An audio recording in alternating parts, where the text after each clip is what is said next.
Hello, and welcome to Rough Edges. I'm your host, Sarah Fox.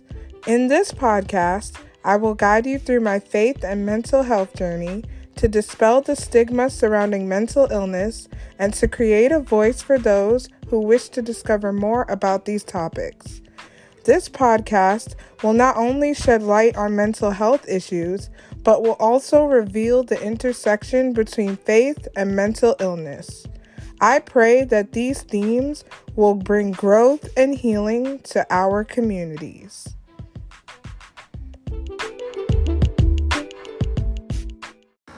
Hello everyone, and welcome back to another episode of Rough Edges. We are continuing our season on mental health and relationships, and today I am joined by special guest Bianca Cotton. Bianca N. Cotton is a hope dealer whose smile radiates the room. She is a wife, mom, author of 5 books, and founder of Behind the Confident Smile, a movement where women and girls are inspired to walk in love, live in hope, and be healed from past hurts. In her newly released book, Captivating Confidence, an 11-step guide to develop a healthy relationship with yourself and own your inner greatness, she talks about not suffering silently and equipping you with tools to be a healthier you. Welcome, Bianca. Thank you for having me. I'm so excited.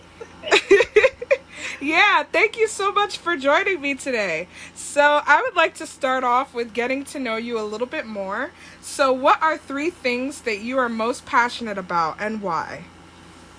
Whew. Like I said before in the pre-show, this is boiling it down to 3. I'm going to give it a good shot. I'm a multi-passionate person. So one I'm passionate about is women and girls truly operating and who they were called to be, who they were born to be, passionate about that. 2, I'm passionate about writing. Hence the 5 books, right? I love to write. I find it therapeutic. I enjoy it. And it has so many benefits for journaling. The 3rd piece that I'll share is I'm really passionate about leadership and helping people to hone their leadership and grow and develop in that way so that we can have healthy leaders leading healthy organizations and healthy teams so that we have a greater impact on the world. Wow, that is awesome. I especially love the writing. I can relate with because I'm a writer as well. But I also love the leadership aspect because it's so important to have leaders to shape the next generation and to, create a bright future. So I really love that. Yes. All right. So Bianca, what is your experience with mental health? So this question, I was thinking about it what is my experience? Several things. But I'll start with when I was in undergrad, and this was prior to me writing consistently. I went to the counselor on campus, the counseling center, and I said, hey, I need to talk to somebody. And I sat in a chair and I was talking to this counselor. And I wasn't feeling it. It didn't click. I didn't feel connected. And so I didn't go back. And that was my first encounter and interaction with a counselor. And I said, it has to be another way for me to get the help that I need if I'm not connecting with the counselors that are available. So that's when I started writing and flowing in that way. And as I started writing, my writing came out poetically, and it birthed my first book from my journal of poetry. Wow. And that's one of my first memories of saying, you know what, I'm actually going to seek out help for something that I've been wanting help with. And feeling the pressure sometimes that we place on ourselves, especially women of color, especially people who are the first in their family to do something different. They can come with another level of pressure, because we want to do it, we want to do it right, and we put all these shoulds on ourselves. I should feel like this, I should be like this, and before you know it, you having a mental breakdown. So yeah, true. I talk about that in Captivating Confidence, how I blacked out in my dorm room in my freshman year.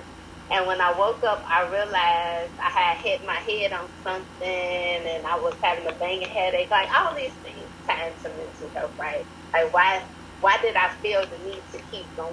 Why did I feel the need to wear a cape? And at that time, I didn't know what a cape meant, but I know what it means now in retrospect. Right. Wow. And I really love what you said about sometimes we put the pressure on ourselves to just do all these great things, like especially as like women of color, because we feel like we have to have the whole world in our hands and to, like, you know, fix everything and solve all the world's problems, and it's just like we can't do it all. You know, we're human, right? Why would I even want that pressure, right, to try to fix the world's problems? I'm one person. Yeah, I agree. So that resonated with me on like a personal level. But how did you decide to start Behind the Confident Smile? Like, what was the most difficult aspect of making that decision? So another story. Behind the Confident Smile was born from a prayer. And what I mean by that is, I had just had my firstborn. My maternity leave was coming to an end, and I wasn't ready to go back to work. And I didn't think that I would be one of those moms like, I'm not ready to go back to work. I thought I'd be like, I'm ready to bust down the doors, right? But I wasn't ready to return, and I prayed and asked God to show me how I can cover my part of the finances, so that I can stay home with my daughter. And he told me to start to write to encourage women, like start blogging. I was like, how are you supposed to help me come off my job? And so, I mean, real talk, this was our conversation, and I didn't do it. And so I go back to work, a month and a half go back. I go back and say the same prayer. And he reminded me of writing and blogging to encourage women. So that's how Behind the Confident Smile was born. It started out as a blog to encourage women to walk in love, live in hope, and be healed from past hurts by me sharing different parts of my life experiences. Wow. And, yeah. So that was 5 years ago. Behind the Confident Smile is 5 years old now. Wow, congrats. Thank you. And what was, like, would you say is like the most difficult aspect of making that decision to, like, actually start it?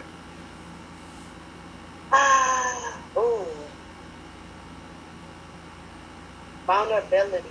And for me, at that time, it was really challenging for me to open up myself in a new way publicly. Like, yes, I can have these type of conversations with friends and family members, just a few, but now it's going to be on the World Wide Web. I don't know how I feel about that. Right. Like, so that was the most difficult part for me, getting over the fear of being open and being seen in a new way. And the thoughts of judgment and the thoughts of I didn't know that about her. Like, I should have known that. Like, all the things that we make up in our brain.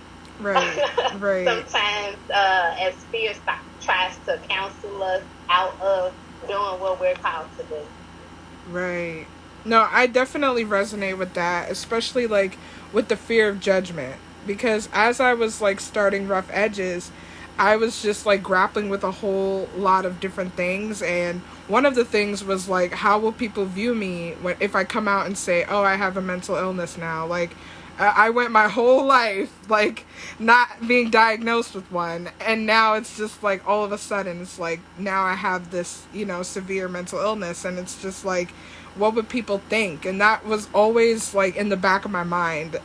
So I definitely understand, like, that fear of like, oh my gosh, like, what is everybody gonna think about me? Like, who am I gonna tell now? Or I told the whole world, so what's gonna happen next? Like, Right, right. Yeah. And then I start to question, why do I care? Right. Right. Like, that's so true. What part of me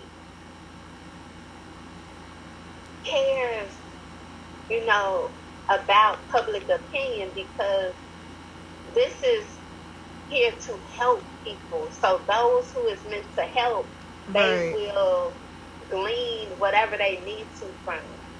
Right, right. That is so true. And I love that you talked about vulnerability, because that's a perfect segue into my next question, which would be, what would you say is the foundation of a good relationship? Ooh. So, this is my opinion, not fact, but just my thoughts around a good foundation. One, I would say built on trust.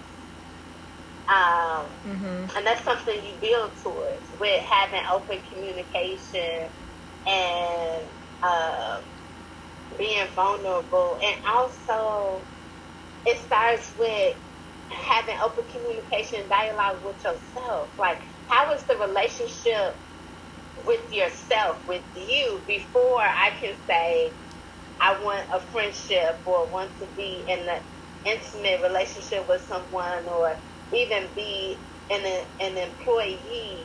How is the relationship with myself? Am I open with myself? Do I trust what's within? Am I vulnerable? Right. Because however I treat myself, however I talk to myself, that's how it's going to manifest itself in other relationships. And for me, that's a good foundation for a relationship, with having a healthy one with yourself. Yeah, no, I agree. Like, definitely having that self-care and self-love, because like a lot of the times, like, we think, oh, self-care is like being selfish, and it's not. It's just like you're taking care of yourself, because you can't give what you don't have. And if you don't try to, at least have a competent relationship with yourself, how do you expect to have a relationship, any type of relationship, with someone else when, you don't have it with yourself? So I'm glad you brought that up, because that's very important. Yeah. And adding to that piece, I had to learn that it was okay for me to pour back into me. Yeah. Whether that's through prayer, exercising, taking a nap, turning my phone off, whatever it is, right? Because if I'm depleted, right, but I'm still showing up giving, that can look like irritation, agitation, frustration, just different ways. So it's critical for us to take those moments of pause and be refilled and renewed and restored, so that we can continue to have amazing relationships. Right. That is so true. And I love what you said about giving, like, from a place of like being exhausted and drained, because a lot of the times we like push ourselves to like continue to meet obligations, continue to, keep up our end of the bargain when it comes to like, giving in a relationship. And then we give so much that we become exhausted, And then it's like we're irritated and we're, you know, stressed out and tired. And it's just like, well, yeah, because you're empty, you know? So Yeah, you're empty, and you have to start gauging when you start to feel that way. And that right. comes from self-awareness. Like, when you start to feel a little edgy, maybe you need to turn that invite down. Yeah. Or say, hey, you know, let me provide some language. I know we committed to doing this right now. Can we push back the deadline or reschedule? Yeah. Because you know what's happening right now, Right. in you and with you. And I say this from a place of experience and from a place of love. I'm a person who will stick to my commitments no matter what until I ran myself in the ground. Yeah. And I'm in a place and space now that I'm like, you know what? I know it was on the calendar. Can we move, you know, can we reschedule that? Or this is how I'm feeling and doing in this moment. Can you take the lead on that? Right. Or I'm at limited capacity right now. I'm close to E. So, you know, speaking up for yourself, advocating for yourself, letting people know where you are. Right. Right. Yeah. And also, and that opens up space and invite others in to help you. Because right. sometimes that's the other issue. We want to do it all, and we're not asking for help. Right. So it's time to take the cape off, be a little vulnerable and open, like, hey, I don't have the energy today for it. And know that that's okay. Yeah. I like that. Take the cape off. That's that needs to be a movement. Yes. Yes. I have a blog post about it that I wrote a couple of years back. Like, when I realized I was wearing a cape and had an S on my chest. Right. Like, I'm not super nothing. I'm just Bianca. Right, exactly. I don't want you putting super on me. No. Like, I'm Bianca. I'm human just like you are. I like to sleep just like you do. Right. No, I feel that. So how were your relationships affected by sharing your mental health journey or by starting Behind the Confident Smile?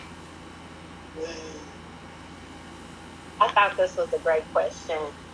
I started to see, as I was sharing, as I started to blog and I started to share just about, you know, childhood trauma and how I was unpacking my own suitcase, that people, family members, friends, they started to listen more intently, and then they began to unpack their own suitcase.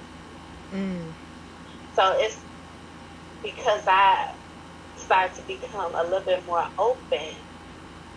It was like a chain reaction. Other people started to feel free because I started to demonstrate what freedom could look like. And with Behind the Confident Smile, just how it has grown over the years and manifested in different ways through blogging, now have a podcast and with books, and pre-COVID I did in-person meetups. The freedom that women received when we were in person together in the spaces and cultivating space of love and joy and releasing our fears so that we can be our best selves, so we can operate in our God-given identity, really showed me that that prayer I prayed years ago was worth it, to step out and be courageous. Wow. That's really good. And I love what you said about, like, you, like, modeling freedom. Like, you showed your family members and everybody else, like, what freedom looks like. And that really touched me, because a lot of the times we don't know the impact that we have on other people. We don't know, like, whose lives we're touching in the process, you know? And so I really appreciate the fact that you owned it, and you continued to keep going, and you continued to touch lives. Like, that's just really important. And especially, like, when you know that you're modeling freedom, like, that takes on an entirely different mindset. Like, you're just going into it thinking, like, okay, I am, like, being a role model in this type of way. And it's not, like, an arrogant type of way. It's just, like, you are, you know, just shaping people and how they view mental illness, how they view stepping in freedom, and how they view, you know, themselves. And so that was really powerful. And that you can step out of suffering silently, right? Yeah. When we think about specifically Black people, right? And we know the impact that slavery has had on our people, and the generationally, and different resources we didn't have, we weren't afforded to, that we were shut out of. And when we talk about stepping into our next and owning who we are, sometimes we got to go back a little bit to even understand how far our family has come. Right. And understand whose shoulders we stand upon. And understand what were the gifts that were carried through our family, and what were the challenges, so you can better understand you. Right. Right? And so when you better understand your makeup and where you come from, you know what you need to do for yourself moving forward, and for your family and those connected to you. So I knew that it's imperative to break free from suffering silently with whatever you're suffering with, because it's not helping you to propel forward. Right. Holistically. You can probably still be shining and attaining those outward goals, but inwardly still struggling. Mm-hmm. Inwardly don't have the tools or the right relationships in your life that can help you with different perspectives. Right. No, I really love that too, because it's just like understanding your heritage and the relationships in the past can help you be able to move forward into the future, and kind of even like shift like the dynamics or the generational barriers from before. Like, you can be able to shift that perspective and, you know, show people that there's another way to heal. Because, like, a lot of the times it's like we look into the past, like, we're so scared to look into our past because of what, you know, because we know the past is hard to look into. But at the same time, it's really powerful, and I'm glad you brought that up. It's, like, really powerful to look into your past so that you can be able to move forward, and that you could be able to know, okay, this doesn't work, or I want to change this family pattern or this tradition because it didn't impact me in the right way, and it caused, like, you know, some type of trauma in my life. I don't want that for my kids going forward. I don't want that for their kids, you know, and generations to come. So I love that, going back to go forward. That's important. Yeah, because I've reflected a lot, and I continue to. It's a practice of mine. And I remember growing up, seeing people in my neighborhood talking to themselves on the street corners, or being on public transit, and seeing people talking to themselves, and not having the understanding that I have now, right? And understanding that they needed something then, they needed help, but I didn't know what. I'm a child. Like, I just see this person talking to themselves. And now I understand what I didn't understand then, and how important it is for us to seek the help early on and not waiting. And that waiting could come from either I don't know where to look, I don't know what to do, or ignoring that there is something happening, and the fear of it. Yeah, no, that's very important. And seeking that help early on is something that is just like just very important to healing and to just going into that path of like, I'm stepping into my future and I want to correct like past wrongs, that have happened in my own life. Yeah. So, Bianca, I want to talk about our last question. What advice do you have, or words of encouragement that you have for those struggling with mental health issues and relationships? One, I would say I'm proud of you for, one, acknowledging that you want help and that you need help. That's a great first step. Secondly, I would say to reach out for help, on whether that's through counseling, therapy, psychotherapy.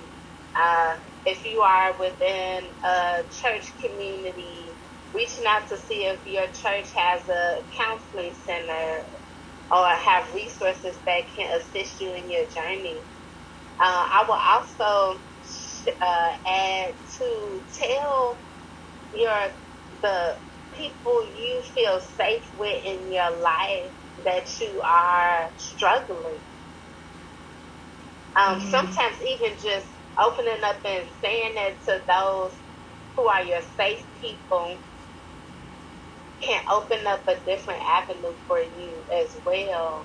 And get the help that you need. It's okay. Even if you feel like you're not in crisis or you aren't struggling with mental health issues, it's okay to still talk to a therapist. It's like going for a checkup, right? Like, you're supposed to go once a year. So why wouldn't we check up on our mental health? Right. Wow, I like that. I love that. Well, Bianca, I want to thank you so much for joining me today. And if you guys want to check her out, you can find her on, well, her podcast can be listened to on Anchor, Spotify, Apple Podcasts, and Google Podcasts. She's also on Instagram at Bianca and Cotton, that's all together, and at Behind the Confident Smile, and that's also all together. Thank you so much. Thank you for having me. I enjoyed chatting with you today. And I wish you much success. Don't forget, you all, listen. When you listen, share and leave a rating for Sarah. Right? Let's share this, Karen. Yes, I definitely agree. Guys, go check her out and stay tuned for more empowering episodes on Rough Edges.